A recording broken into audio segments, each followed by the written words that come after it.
ইসরায়েলে Islamic revolutionary guard corps তথা আইআরজিসির প্রতিশোধমূলক হামলার ভূয়সী প্রশংসা করেছেন ইরানের প্রেসিডেন্ট ইব্রাহিম রাইসি। তিনি বলেছেন, আইআরজিসির সাহসী সন্তানেরা ইহুদিবাদী দখলদার ইসরায়েলকে চরম শিক্ষা দিয়েছে।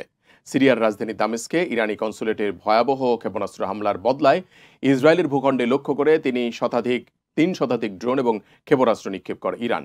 ইসরায়েল প্রতিষ্ঠার পর থেকে এই প্রথম দেশটিতে সরাসরি হামলা চালায় ইরান। তাদের সঙ্গে হামলায় যোগ দেয় ইয়েমেনের ইরানপন্থী সশস্ত্র গোষ্ঠী হুথি। এরপর লেবাননের সশস্ত্র গোষ্ঠী হিজবুল্লাহর পক্ষ থেকেও ইসরায়েলের রকেট হামলা চালানো হয়। হামলার পর এক প্রতিক্রিয়ায় ইরানের প্রেসিডেন্ট বলেছেন, ইহুদিবাদী ইসরায়েল ড্রোন এবং ক্ষেপণাস্ত্র হামলায় ইরানের ইতিহাসে নতুন অধ্যায়ের যোগ করেছে এবং আগ্রাসী ইসরায়েলকে শাস্তি দেওয়ার জন্য ইরানের সর্বোচ্চ নেতা আয়াতুল্লাহ আলী খামেনির আন্তরিক প্রতিশ্রুতির বাস্তবায়ন করেছে। ভাষণে প্রেসিডেন্ট রাইসি বলেছেন, আইআরজিসির উদ্যমী এবং সাহসী সন্তানেরা দেশের সব প্রতিরক্ষা এবং রাজনৈতিক অঙ্গনের সহযোগিতা এবং সমন্বয়ের মাধ্যমে ইরানের ইতিহাসে একটি নতুন অধ্যায়ের যোগ করেছে এবং ইহুদিবাদী ইসরায়েলকে একটি চরম শিক্ষা দিয়েছে।